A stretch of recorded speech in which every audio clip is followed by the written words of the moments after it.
WLED ইনস্টলের জন্য প্রথমে আমরা যাব ব্রাউজারে এবং সেখানে গিয়ে অ্যাড্রেস লিখব knowledge.wled.ge।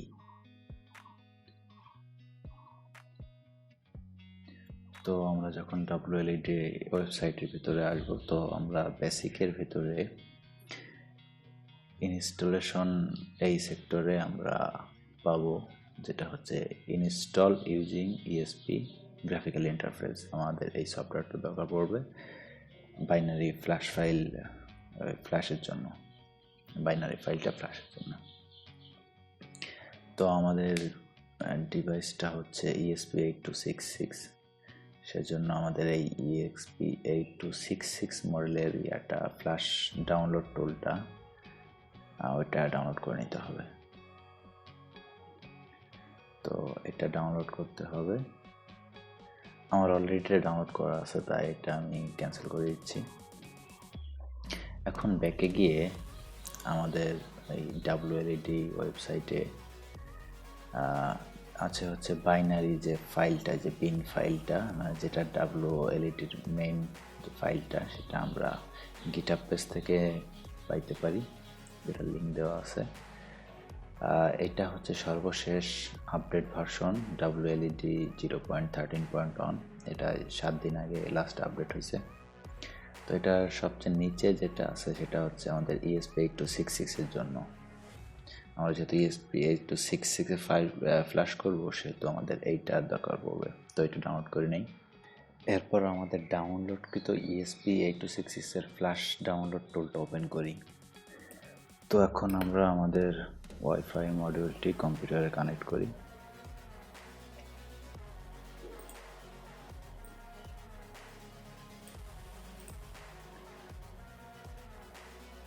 কানেক্ট করার পরেও আমরা কোনো কম পোর্ট দেখতে পারতেছি না, সম্ভবত ড্রাইভার ইনস্টল করা লাগবে।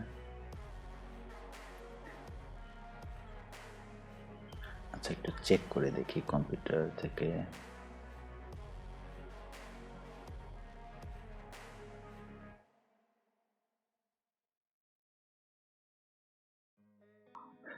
CP2102 এই ড্রাইভারটা আমাদের দরকার। তো এখানে ড্রাইভার ফাইল নেই, তো আমাদের ড্রাইভারটি ম্যানুয়ালি ইনস্টল করতে হবে। তো এই জন্য ড্রাইভার CP2102 এই ড্রাইভার লিখে একটু সার্চ দিয়ে দেখি অবস্থা।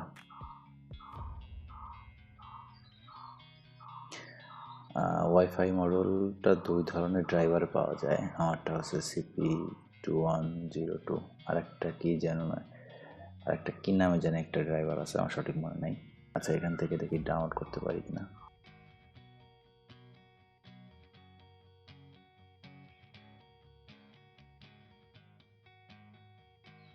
হ্যাঁ, এই যে এখানে ডাউনলোড করা যাবে, সাইড ডাউনলোড আছে।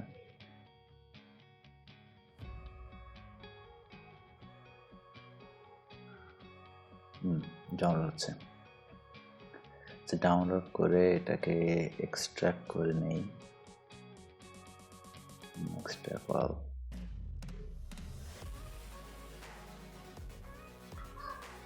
ডিভাইস ম্যানেজারে গিয়ে এবার দেখি ড্রাইভার আপডেট করে update driver manually browse computer, এটা আছে ফুল সম্ভবত। হ্যাঁ, সাকসেসফুল হয়েছে। তো এবার দেখি ফাইল ফ্ল্যাশ ফাইলে গিয়ে দেখি কি অবস্থা।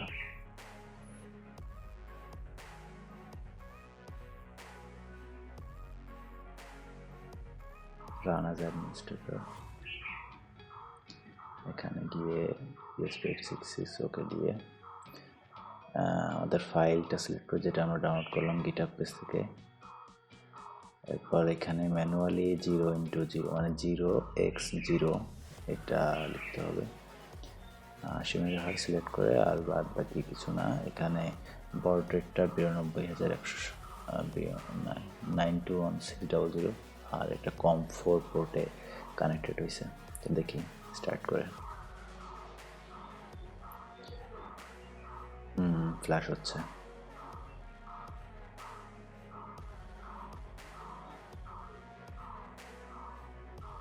Flash finish.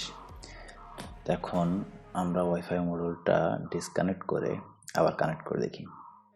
কানেক্ট করলে একটা আমরা পাবো, ওয়াইফাই অ্যাক্সেস পয়েন্ট পাবো, যেখানে পাসওয়ার্ড পুশ করতে হবে, যেটা ডিফল্ট পাসওয়ার্ড থাকে হচ্ছে WLED1234। ওইটাতে ক্লিক করলে আমাদের একটা ব্রাউজারে অটোমেটিক নিয়ে যাবে। 4321 দিলেও এইটাই আসতে পারবো, এবং এটা আসতে পারবো শুধুমাত্র যখন ওই নেটওয়ার্কটাতে কানেক্ট করা থাকবে তখন। তো এখানে এসে আমরা সেটিংয়ে আমাদের হোমের যে ওয়াইফাই নেটওয়ার্কটা আছে সেটা আমরা লিখে দিই, যে আমার হোমেরটা হচ্ছে হ্যালো নেইবার, পাসওয়ার্ড দিয়ে।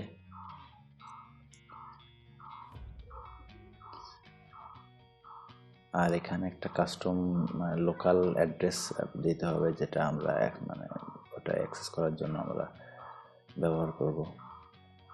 WLED Nodemcu.local। আচ্ছা, 7 কানেক্ট করে দেখি। এখন আমরা ফিরে যাব আমাদের হোম নেটওয়ার্কে, যে কম্পিউটার হোম নেটওয়ার্ক কানেক্ট করবো, আর ওটা অটোমেটিক নেটওয়ার্ক কানেক্ট হয়ে যাবে, যেহেতু আমরা ওয়াইফাই এবং পাসওয়ার্ড দিয়েছি ওটাতে। তো হোম নেটওয়ার্কে আমরা দেব WLED Node2.local। নোড 1 আমার হিস্টোরিতে আছে, তো নোড 2-তে দিতে হবে।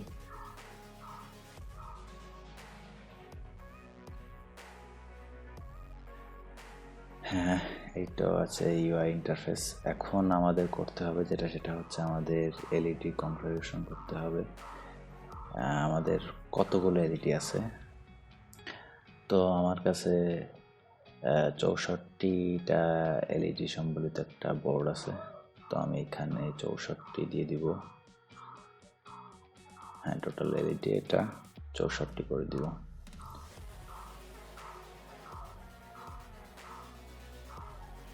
সেভ করে দিচ্ছি।